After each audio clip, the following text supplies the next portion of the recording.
What's going on, everybody? It's Kevin from the Puff and Ponder podcast, and it is another episode of the Diary of a Mad Mechanic. Let's see if I can lay this out for you so you can understand. Stop putting dumb shit on your car. Like the third fucking time this week, I just had a car in. Guy's in for an oil change. He goes, hey, I got these weird valve caps on my car, and I can't get them off. So I go there, and they're frozen solid. And I go, yeah, there's only one way. I go, got to cut them off. And then, break down the sidewall, pop new valve stems in. I'm like, it's $48. And he goes, oh, and I go, yeah, or you just let it go. I'm like, I don't have to do it. I can just change your oil. That's not a big deal. I don't check the air in your tires. He goes, yeah, but I haven't checked the air in my tires in forever. And I go, yeah, you're probably going to want to get them valve stems replaced. And he's like a little pissy with me, but he's pissy with me because he did it. He knows he did it. It's dumb, and he's just mad at himself. So sometimes I just take the abuse because I know it's not, directed really at me.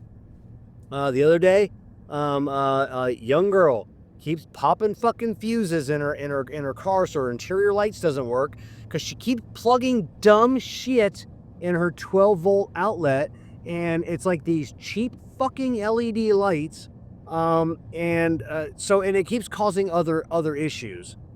She'll come in. Oh, the lights aren't working again, and I just want to punch her in her face.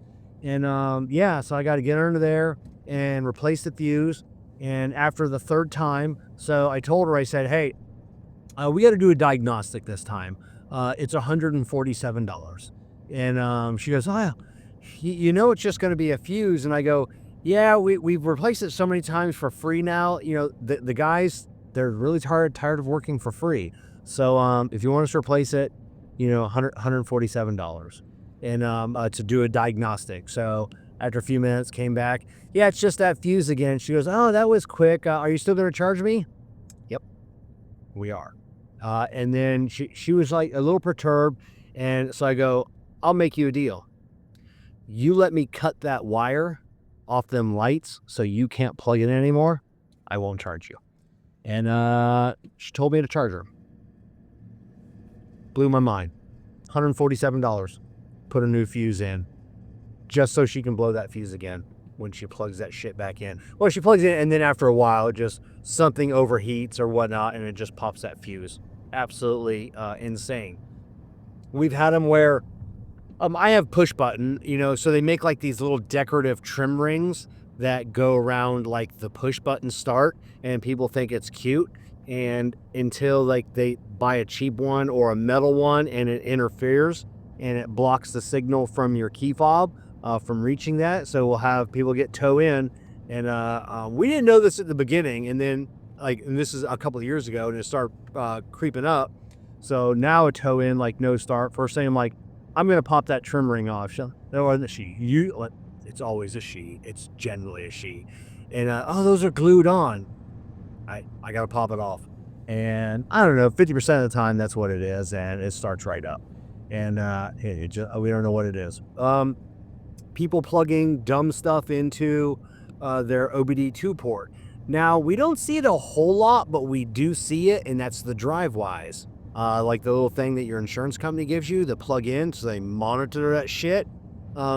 If you're having an issue with your vehicle, and sometimes, you don't put two and two together, but if you have that, try unplugging it. See if that issue goes away. Because that's the first thing we do, on a diagnostic service. We'll unplug that, we clear the codes, and we wait to see what comes back.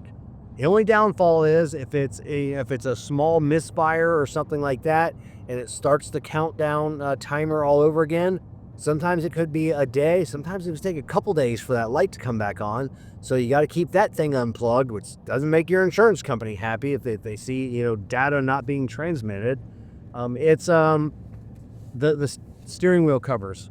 The steering wheel covers. I had one today, and it was. I bet the foof around it was like that, and I'm like, how do you drive?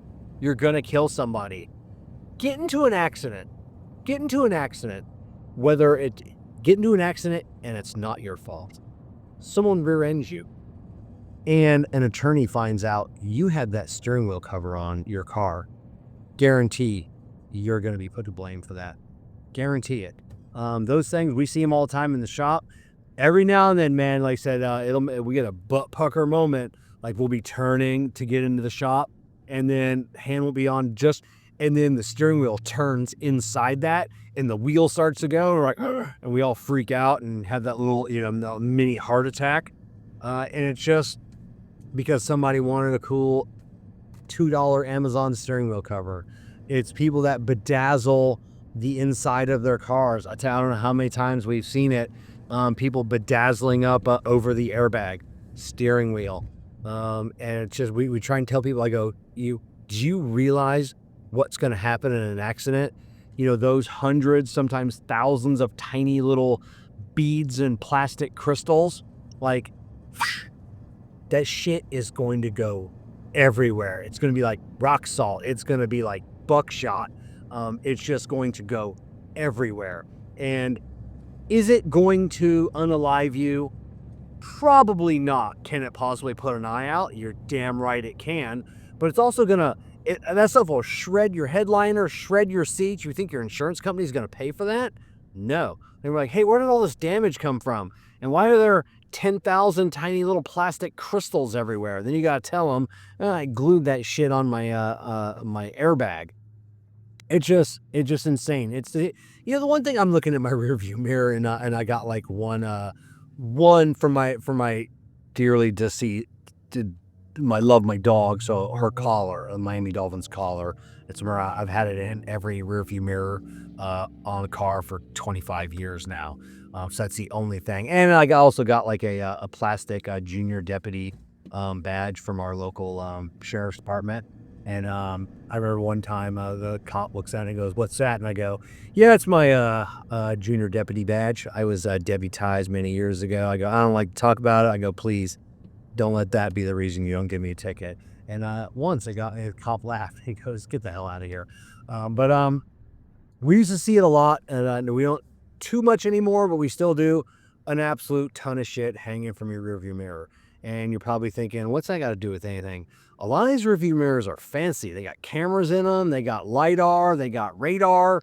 They got all of this stuff that can get blocked by all the shit you have hanging from your rearview mirror. With the same shit that's what, one thing I'm loving about push button starts is people no longer have to worry about the 9,000 fucking things they have on their keychains, dangling, putting pressure on that key. We still see it every now and then. Someone comes in with a 30-pound keychain and it's a key that you got to put in. Like, how is this ignition still fucking working? It's like, kudos to whoever made that one. But yeah, way back in the day, man, we replaced ignitions all the time. We replaced rearview mirrors all the time from the fuckers coming off the glass. It got to the point we wouldn't replace them anymore. We just stopped. Now, I mean, I haven't seen a broken rearview mirror in a couple of years, but yeah, it got to the point, people like, my rearview mirror fell off. Like, no, we're not doing it, because we know you're going to put some shit back on there, and then you're going to be back in a few months, and my rearview mirror fell off again. You guys just did it. Did you touch it? You fucking jerking on it? What do you have hanging on there that you don't have hanging now? And so yeah, we just stopped doing it. But yeah, stop doing dumb shit to your car. Just drive your car. You don't have to personalize every aspect of your car, but yeah, just think about if go to your local Tires Plus, Firestone Complete Auto Care, Hibden Tires Plus, or Wheelworks if you're out west, and say, hey, I'm thinking about putting this on my car. Go see a guy looks like me. A lot of shops have an old grumpy guy looks just like me. Hey, I'm thinking about putting this on my car. Is this going to affect it in any way? And just if they say it's going to be okay, you can put it on. It's that easy. Shoot me an email, kevin@cigarprop.com, with a picture of whatever dumb shit you or your wife or your daughter or your kids want to put on their cars, and I will give you my opinion whether that's okay or not. So, all right, cats and kittens, peace.